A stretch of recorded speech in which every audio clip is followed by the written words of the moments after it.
the matter of resubstantiating the affirmative claims, I will be responding to the negative claims that have tried to charlatanize the facts. Firstly, despite the opponent's claim that employment rate would not go up significantly by drilling in Anwr, the fact of the matter is that drilling in Anwr would provide significant employment increases and revenues to the state and federal treasury. According to the Alaskan Department of Revenue Tax Division, an average of $5 billion in state revenue is made annually. Due to Alaska's production of oil, an increase in said productions would result in higher gross profits by Alaskan citizens and would help to rejuvenate the American economy by localizing spending. Furthermore, royalty and tax estimates for the life of the 1002 fields were estimated by the Office of Management and Budget to be in excess of $237 billion. The opponents only sourced, according to the National Defense Council Foundation, a nonprofit agency which helps to ensure United States national security, Alaska is not the only state that would benefit from the development of Alaska's oil and gas resources. The fact is that new jobs would be created in all 50 states and the District of Columbia by developing Anwr's oil and bringing Alaskan gas to the lower 48 states. California, which currently has 1,166,500 citizens out of work, would gain 334,435 new jobs, reducing the rank of the state's unemployment by more than 28.7%. The job creation is also not limited to the western oil-producing states. New York, for instance, with 571,600 residents out of work, would gain approximately 100,000 new jobs, which would reduce the unemployment by over 16.3%. Overall, the United States would gain over 2 million jobs as a result of Alaskan resource development from oil and natural gas harvesting.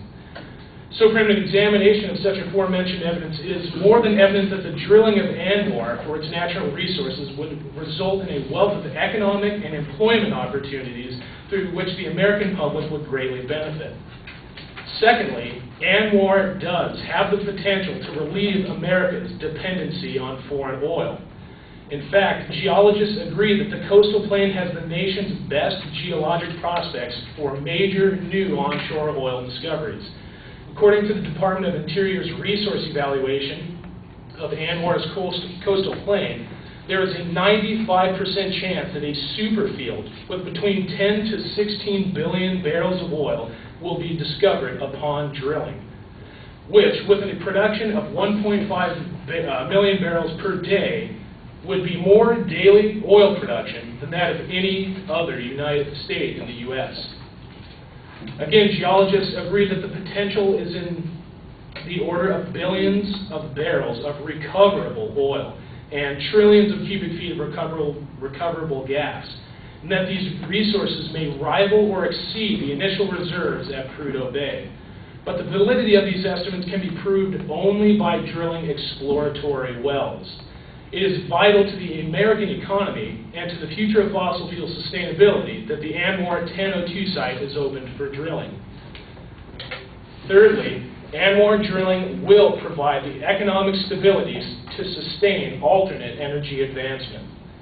According to the Bowdoin Orient, a weekly academic review, with current American oil drilling restrictions being what they are, a number of 1.4 million barrels of oil can be produced per day from an individual site, which, if the projected low estimation of 10 billion barrels was accurate, would mean that the Anwr 1002 site alone would last 20 years, which is more than enough time to further advance the technology for alternate forms of energy. Resources in the form of fuel are integral to the development of new energy technologies. In fact, drilling in Anwr will help to facilitate a quicker national transition to cleaner, more renewable energy sources by decreasing foreign spending and boosting the American economy, thereby allowing funding for scientific development of energy alternatives. My fourth and last point is that drilling in Anwr will have no negative effects on the Alaskan wildlife. All told, the Anwr consists of 19 million acres. Congress has put 8 million acres into formal wilderness status and designated 9.5 million acres as a wildlife refuge. The remaining 1.5 million are for the drilling, with only 2,000 being used. In addition to my partner's previously stated evidence that there is a thriving wildlife population, the Central Arctic caribou herd-in animal, which makes up a large majority of the animal population and which migrates through Prudhoe Bay, has grown from 3,000 animals to the level of 32,000 animals. The last census was taken in 2002. The mere existence of oil drilling equipment has not impeded the astronomical growth of the Alaskan wildlife. And lastly, more than 75% of Alaskans favor exploration and production in Anwr. Furthermore, the democratically elected Alaska state legislatures, congressional delegations, and governors elected over the past 25 years have unanimously supported opening the coastal plain of Anwr. So it is clear that through a thorough examination of case evidence, the drilling of Anwr will indeed provide jobs, boost the economy, decrease national spending, decrease national dependence on foreign oil, and all the while operating within the consent of Alaskan natives and without disrupting the natural habitat. The existing policy of leaving the Anwr's natural resources untouched is impeding the nation's great potential for economic growth and advancement in alternate energy technologies.